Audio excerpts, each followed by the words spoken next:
काय सांगणार ते? तुम्ही पोलीस अधिकाऱ्यांसोबत चर्चा केली, एकंदरीत आतापर्यंत तपासाबद्दल तुमचं काय मत आहे आणि पुढची काय भूमिका राहणार आहे? अत्यंत गंभीर आणि अस्वस्थ करणारी घटना आहे. आरोपीबद्दल मनामध्ये चीड तर आलेलीच आहे, परंतु प्रत्यक्षामध्ये सगळी माहिती मी जी घेतली कागदपत्रांच्या पेक्षाही तिच्या कुटुंबियांचं आणि माझं सकाळी अगदी तपशीलवार बोलणं झालं, जवळजवळ 15-20 मिनटं. आणि त्याच्यामध्ये एक दिसतंय स्पष्ट की पूर्णपणाने त्या मुलीला दहशत आणून, तिच्या मनावरती दबाव आणून तिच्यावरती भयंकर असे शारीरिक अत्याचार केलेले आहेत. आणि तो केवळ स्वतः अत्याचार करून थांबत नव्हता, तर ते व्हिडिओ किंवा ते देखील तो कुठेतरी पाठवत असावा असं वाटतंय. ज्या प्रकारची शस्त्र मिळालेली आहेत त्याच्यामध्ये त्याला 2 दिवसाची कस्टडी दिलेली आहे. परंतु मला आश्चर्य या गोष्टीचं वाटतं सन्माननीय न्यायालयाचं की वेगवेगळ्या प्रकारांनी सायबर क्राईमचे धागेदोरे जोडण्यासाठीच किती वेगाने काम केलं तरी कमीत कमी 7 ते 8 दिवस लागणार, कारण शेकडो ठिकाणी इन्स्टावरती हे व्हिडिओ गेलेले असतील. अशा वेळेला ही माहिती घेण्याच्या दृष्टिकोनातून पोलिसांना अधिक कस्टडी मिळायला हवी होती. माननीय न्यायालयाने विचार करायला हवा होता. आणि ती मुलगी घाबरलेली आहे, मरता मरता मृत्यूला सामोरं जाऊन त्याच्यानंतर ती वाचलेली आहे. अशा वेळेला तिच्यावर तसंच साक्षीदारांवर, कुटुंबियांवर दबाव आणणारे जे लोक आहेत त्यांना पाठबळ मिळेल असं वर्तन कोणी करू नये.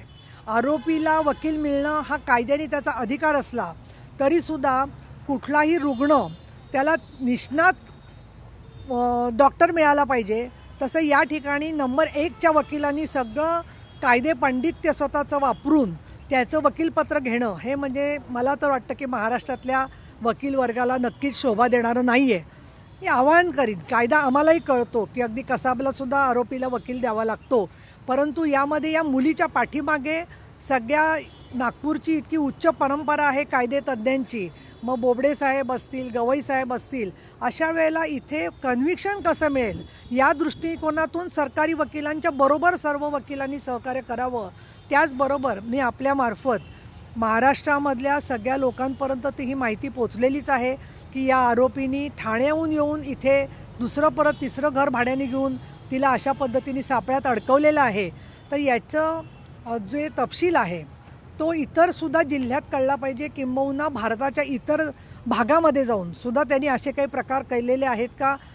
त्याचा हेतू सरळ सरळ मला तर वाटतं की खून करून हे सगळे व्हिडिओ विकणं, एक विकृत पद्धतीचं लैंगिक व्यापार करणं हा त्याचा हेतू दिसतोय.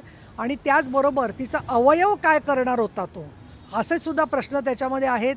पोलिसांच्या ताबडतोब दखल घेतल्यामुळे आणि तिच्या कुटुंबियांनी ताबडतोब पोलीस स्टेशन गाठल्यामुळे ही मुलगी आज आपल्याला जिवंत दिसते आहे. त्याच्याबद्दल पोलीस विभागाच्या तत्परतेबद्दल मी नक्कीच असं म्हणेन की पोलिसांचं नीतिधैर्य खच्ची होईल अशा पद्धतीची विधानं कोणी करू नये. आणि मी इथे एवढ्याचसाठी आले की मला एक असं दिसतं आहे की नंदुरबारला झालेलं प्रकरण असेल किंवा नसरापूरचं प्रकरण असेल, कार्यप्रणाली सारखीच दिसते. कुठेतरी दबाव आणायचा, दहशत आणायची आणि त्या मुलीला ब्लॅकमेलिंगची भीती करून ती केस दडपायचा प्रयत्न करायचा. त्यामुळे कोविड जसा एक एपिडेमिक होता तशा पद्धतीने कुठेतरी खाद्यपदार्थातून उत्तेजक गोष्टी घ्यायच्या, लैंगिक भावना चाळवायच्या, त्या सगळ्या विकृत गोष्टींचा व्यापार करायचा, त्यातून TRP मिळवायचा. आणि म्हणून याच्यात हा एकच आरोपी असेल असं नाही, त्याला कोणी ना कोणी साथ देणारे जे लोक आहेत त्याच्यापर्यंत लागे बांधे पोचले असतील तर ते देखील शोधून काढले गेले पाहिजेत असं माझं काम आहे. माझी विनंती राहिलेली आहे पोलिसांना. आणि त्याचबरोबर तिची मुलगी आणि तिचे कुटुंबीय यांना मी सांगते की आमचा सगळा समाज आपल्याबरोबर आहे. आणि तिच्या वडिलांनी माझ्याशी बोलत असताना असं म्हणाले ते की आम्हाला तुम्ही आल्यावरती मोठी बहीण आल्यासारखं वाटलं आणि तुम्ही खूप महिलांना न्याय मिळवून दिलेला आहे आणि त्याच्यामुळे या केसमध्ये सुद्धा न्याय मिळेल असं वाटतं आहे. मी असं म्हणेन की माननीय मुख्यमंत्री देवेंद्रजी फडणवीस, माननीय उपमुख्यमंत्री एकनाथ शिंदे, उपमुख्यमंत्री सुनेत्रा पवार आणि पोलीस आयुक्त नांगरे पाटील हे सगळे या विषयात सक्रिय आहेत. नसरापूरच्या केसमध्ये जसं अगदी 1.5 महिन्यात निकाल लागला तर याच्यात साक्षी पुरावे जमा करायला थोडा वेळ लागेल, पण लवकरात लवकर चार्जशीट करून फास्ट ट्रॅकमध्ये याच्या शिक्षा व्हावी आणि अशा नराधमाला फाशीची शिक्षा व्हावी. आणि तो जरी बोलला नाही आत्ता तरीसुद्धा तांत्रिक पुरावे आपल्याकडे सबळ असल्यामुळे, त्याचबरोबर अन्य ज्या फिजिकल टेस्ट सगळ्या झालेल्या आहेत त्याच्यातून सगळी केस ही पूर्ण सिद्ध होऊन अगदी त्याच्यामध्ये त्याला शिक्षा होणार आहे याच्याबद्दल माझ्या मनात कुठेही शंका नाही आहे. याबद्दल तुम्हाला काही प्रश्न विचारायचा असेल तर विचारा, पण राजकीय प्रश्न या पार्श्वभूमीवर नाही विचारले तर चांगलं होईल. अधिकाऱ्याचा मध्ये हस्तक्षेप होतोय तपासा इतका चांगला सुरू असताना याच्यावर तुमचं काय ऑब्झर्वेशन, काय तुमचं? नाही, कुठल्या IPS अधिकारी मला तुम्ही पत्रकार परिषदेनंतर सांगा, तर त्याच्यावरती ते काही चुकीचा हस्तक्षेप करत असतील तर मी स्वतः मुख्यमंत्र्यांशी बोलून निपक्षपातीपणे तपास होईल हे नक्की बघेन. जगातल्या अनेक देशामध्ये 16 वर्षाखालील मुलांच्या सोशल मीडिया वापरावर बंदी आणलेली आहे. असं वाटते का ज्या प्रकारचे प्रकार महाराष्ट्रात किंवा देशात घडतात आपल्याकडे पण तशा प्रकारचा कायदा आणायला पाहिजे? हे मुळामध्ये कायदा आणणं ही मागणी फार लोकप्रिय होते, पण ऑस्ट्रेलिया आणि न्यूझीलंडमध्ये हे कायदे आणलेले आहेत, परंतु ती बंदी झुगारून छोटी मुलं वेगवेगळ्या नावांनी स्वतः ते वापरतातच आहेत.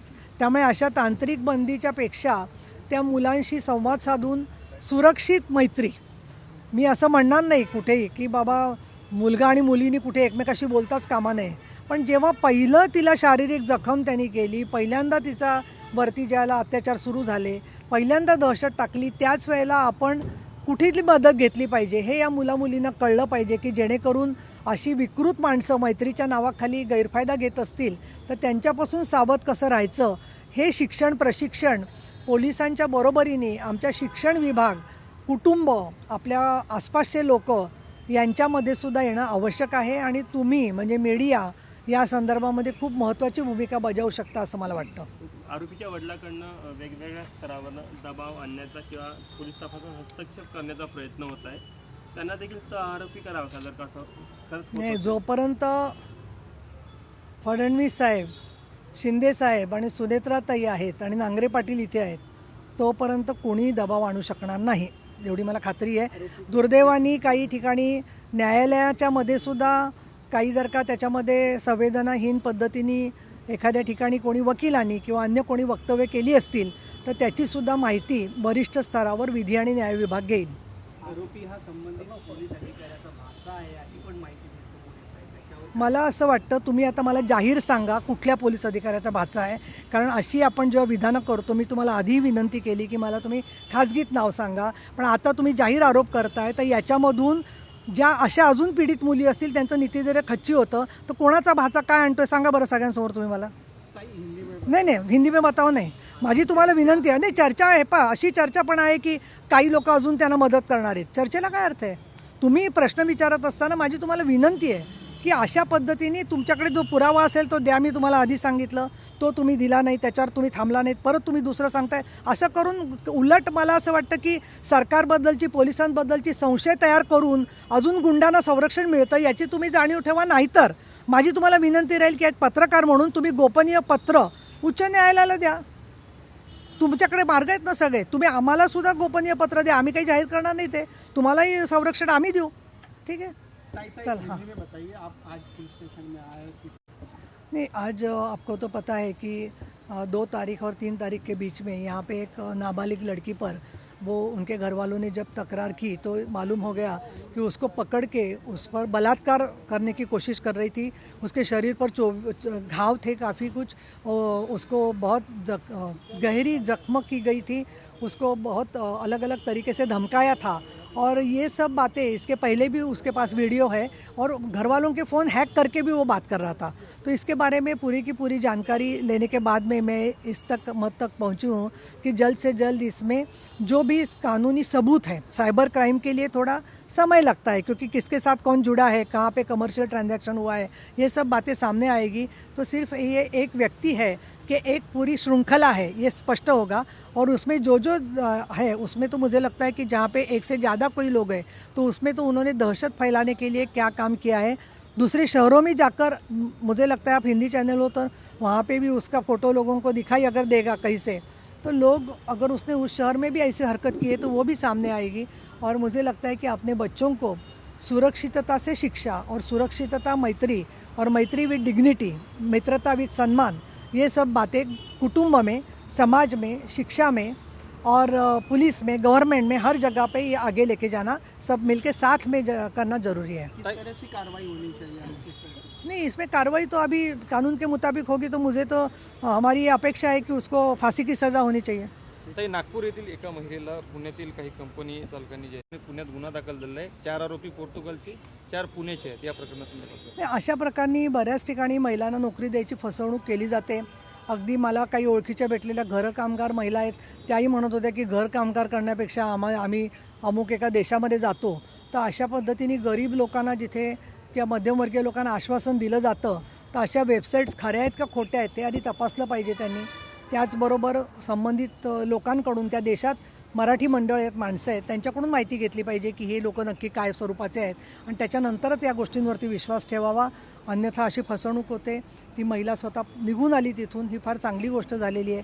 पण पुढच्याच तेच मागचा शहाणा या दृष्टिकोनातून अशा घटना घडू नयेत म्हणून प्रयत्न करावेत असं मला वाटतं.